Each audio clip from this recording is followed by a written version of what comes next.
संक्षिप्त महाभारत के आदि पर्व में रंग मंडप में राजकुमारों के अस्त्र कौशल का प्रदर्शन और कर्ण को अंग देश का राजा बनाना। वैशंपायन जी कहते हैं, जन्मे जी, द्रोणाचार्य ने राजकुमारों को अस्त्र विद्या में निपुण देखकर कृपाचार्य, सोमदत्त, वाहनिक, भीष्म, व्यास और विदुर आदि के सामने धृतराज से कहा, राजन, सभी राजकुमार सब प्रकार की विद्या में निपुण हो चुके हैं। आपकी इच्छा हो, अनुमति दें तो उनकी अस्त्र विद्या का कौशल एक दिन सबके सामने दिखाया जाए। धृतराष्ट्र ने प्रसन्न होकर कहा, आचार्य, आपने हमारा बहुत बड़ा उपकार किया है।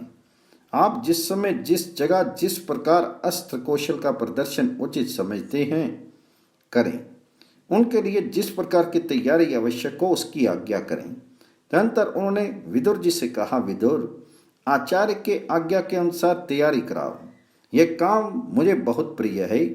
द्रोणाचार्य ने रंग मंडप के लिए एक झाड़ झंखाड़ से रहित समतल भूमि पसंद की। जलाशयों के कारण वह भूमि और भी सुहावनी थी। शुभ मुहूर्त में पूजा करके रंग मंडप की नींव डाली गई। रंग मंडप तैयार होने पर उसमें अनेकों प्रकार के अस्त्र शस्त्र टांगेगी और राजघराने के स्त्री पुरुषों के लिए उचित स्थान बनवाएगी। स्त्री और साधारण दर्शकों के स्थान अलग अलग थे। नियत दिन आने पर राजा धृतराष्ट्र, भीष्म एवं कृपाचार्य के साथ वहां आए। चारों ओर मोतियों की झालरें लटक रही थी। साथ ही गंधारी, कुंती एवं बहुत सी राजपरिवार की महिलाएं भी अपनी अपनी दासियों के साथ आई। ब्राह्मण, क्षत्रिय, वैश्य आदि आकर यथास्थान बैठ गए। वहां की भीड़ उमड़ते समुद्र के समान जान पड़ी। बाजे बजने लगे। आचार्य द्रोण श्वेत वस्त्र, श्वेत यज्ञोपवीत और श्वेत पुष्पों की माला पहने अपने पुत्र अश्वत्थामा के साथ वहां आई। उनके सिर के और मूछ दाढ़ी के बाल भी श्वेत ही थी। द्रोणाचार्य ने समय के अनुसार देवताओं की पूजा करके विद्यज्ञ ब्राह्मणों से मंगल पाठ करवाया। राजकुमारों ने पहले धनुष बाण का कौशल दिखलाया। तदनंतर रथ, हाथी और घोड़ों पर चढ़कर अपनी अपनी युद्ध चातुरी प्रकट की। उन्होंने आपस में कुश्ती भी लड़ी। इसके बाद ढाल तलवार लेकर तरह तरह के पैंतरे बदलने तथा हस्तलाघव दिखलाने लगे। सब लोग उनकी फुर्ती, सफाई, शोभा, स्थिरता और मुट्ठी की मजबूती आदि देखकर प्रसन्न हुए। भीमसेन और दुर्योधन दोनों हाथ में गदा लेकर रणभूमि में उतरे। वे पर्वत शिखर के समान हट्टे कट्टे वीर, लंबी भुजा और कसी कमर के कारण बड़े ही शोभायमान हुए। वे मदमत हाथियों के समान चिंगाड़ चिंगाड़ कर पैंतरे बदलते और चक्कर काटने लगे। विदुर जी, धृतराष्ट्र को और कुंती, गंधारी को सब बातें बतलाई जाती थी। उस समय दर्शकों में दो दल हो गए। कुछ लोग भीमसेन की जय बोलते तो कुछ लोग राजा दुर्योधन की। समुद्र के समान उमड़ती हुई भीड़ का कोलाहल सुनकर द्रोणाचार्य ने अश्वत्थामा से कहा, बेटा, इन्हें अब रोक दो, बात बढ़ जाएगी तो दर्शक गड़बड़ कर बैठेंगे। अश्वत्थामा ने उनकी आज्ञा का पालन किया। द्रोणाचार्य ने खड़े होकर बाजे बंद करवाए और गंभीर स्वर से कहा, अब आप लोग अर्जुन का अस्त्र कौशल देखें। ये मुझे सबसे अधिक प्यारे हैं। अर्जुन रंगभूमि में आए। उन्होंने पहले आग्नेय अस्त्र से आग पैदा की, फिर वायव्य अस्त्र से जल उत्पन्न करके उसे बुझा दिया, वायव्य अस्त्र से आंधी चला दी, पर्जन्य अस्त्र से बादल पैदा कर दिए, भौम अस्त्र से पृथ्वी और पर्वत से पर्वत प्रकट कर दिए। अंतर्धान अस्त्र के द्वारा वे स्वयं छिप गए। वे क्षण भर में बहुत लंबे हो जाते तो पलक मारते छोटे हो जाते। लोगों ने चकित होकर देखा कि वे दम भर में रथ के घोड़े पर तो उसी क्षण रथ के बीच में और पलक मारते पृथ्वी पर अस्त्र कौशल दिखा रहे हैं। उन्हें बड़ी फुर्ती, सफाई और खूबसूरती के साथ सुकुमार, सूक्ष्म और भारी निशाने उड़ाकर अपनी निपुणता दिखाई। उन्हें लोह के बने सुअर को इतनी फुर्ती से 5 बाण मारे कि लोग एक ही बाण देख पाए। चंचल निशाने को भी भेदा। इसके बाद खड़ग युद्ध, गदा युद्ध और धनुर्युद्ध के अनेक पैंतरे तथा हाथ दिखलाए। इसी समय कर्ण ने रंगभूमि के भीतर प्रवेश किया। जान पड़ा मानो कोई जीता जागता पहाड़ टहलता हुआ आ रहा है। करण ने अर्जुन को संबोधित करके कहा, अर्जुन घमंड मत करना, मैं तुम्हारे दिखाए काम और भी विशेषता के साथ दिखाऊंगा। इस समय दर्शकों में तहलका मच गया और वे इस प्रकार खड़े हो गए मानो मशीन से उन्हें एक साथ खड़ा कर दिया गया हो। करण की बात सुनकर अर्जुन एक बार तो लज्जित से हो गए, पर फिर उन्हें क्रोध आ गया। करण ने द्रोणाचार्य की आज्ञा से वे सभी कौशल दिखलाए जिन्हें अर्जुन ने दिखलाया था। इससे दुर्योधन को बड़ी प्रसन्नता हुई।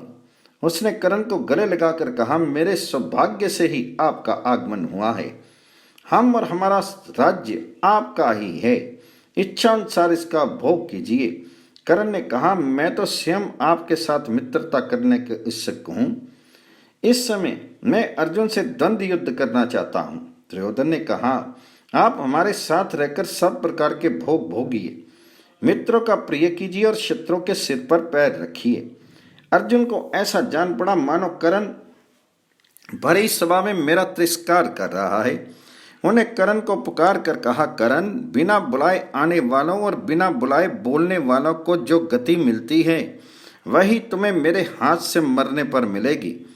करण ने कहा, अजी ये रंग मंडप तो सबके लिए है, क्या इसका केवल तुम्हारा ही अधिकार है? कमजोर की तरह आक्षेप क्या करते हो? साहस हो तो धनुष्बाण से बातचीत करो। मैं तुम्हारे गुरु के सामने ही तुम्हारा सिर धड़ से लाग किए देता हूँ। गुरु द्रोण की आज्ञा से अर्जुन द्वंद्व युद्ध करने के लिए करण के पास जा पहुंचे। करण भी धनुष्बाण लेकर खड़ा हो गया। इतने में नीति निपुण कृपाचार्य ने दोनों को द्वंद्व युद्ध के लिए तैयार देखकर कहा, करण पांडुनंदन अर्जुन कुंती का सबसे छोटा पुत्र है। इस कुरुवंश शिरोमणि का तुम्हारे साथ युद्ध होने जा रहा है, इसलिए तुम भी अपने माँ बाप और वंश का परिचय बतलाओ। ये जान लेने पर ही युद्ध करने ना करने का निश्चय होगा, क्योंकि राजकुमार अज्ञात कुल शील अथवा नीच वंश के पुरुष के साथ द्वंद्व युद्ध नहीं करते। करण पर मानो 100 घड़ा पानी पड़ गया। उसका शीर श्रीहीन हो गया, मुंह लज्जा से झुक गया। दुर्योधन ने कहा, आचार्य जी शास्त्र के अनुसार उच्च कुल के पुरुष शूरवीर और सेनापति तीनों ही राजा हो सकते हैं। यदि अर्जुन करण के साथ इसलिए नहीं लड़ना चाहते कि वे राजा नहीं हैं, तो मैं करण को अंग देश का राज्य देता हूँ। ये कहकर दुर्योधन ने करण को स्वर्ण सिंहासन पर बिठाया और तत्काल राज्याभिषेक कर दिया। उस समय करण के धर्मपिता अधिरथ को बड़ी प्रसन्नता हुई। उनका दुपट्टा बिखर रहा था, शीर पसीने से लथपथ था और दुर्बल होने के कारण उनका अंजर पंजर दिख रहा था। वे कांपता कांपता करण के पास आया और बेटा बेटा कहकर दुलार करने लगा। करण ने धनुष छोड़कर बड़े सम्मान से उनके चरणों पर सिर रखकर प्रणाम किया। अभी उसका सिर अभिषेक के जल से भीग रहा था। अधिरथ ने झटपट कपड़े के छोर से अपना पैर ढक लिया, उसे छाती से लगाया तथा प्रेम अश्रु से उसका सिर भिगो दिया। अधिरथ का ऐसा व्यवहार देखकर पांडवों ने निश्चय कर लिया कि ये सूत पुत्र है। भीमसेन ने हंसते कहा, अरे सूत पुत्र, तो अर्जुन के हाथों मरने योग्य भी नहीं है। तेरे वंश के अनुरूप तो ये है कि झटपट घोड़ों की चाबुक संभाल ले। अरे नीच, तो अंग देश का राज्य करने योग्य नहीं है। भला कहीं कुत्ता यज्ञ के भविष्य का अधिकारी होता है? करण लंबी सांस लेकर सूर्य की ओर देखने लगा। उससे महाबली दुर्योधन मदमत हाथी के समान भाइयों के झुंड में से उछल कर निकल आया और भीमसेन से बोला, भीमसेन तुम्हें ऐसी बात मुंह से नहीं निकालनी चाहिए।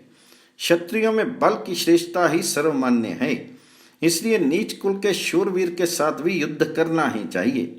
शूरवीर और नदियों की उत्पत्ति का ज्ञान बड़ा कठिन है।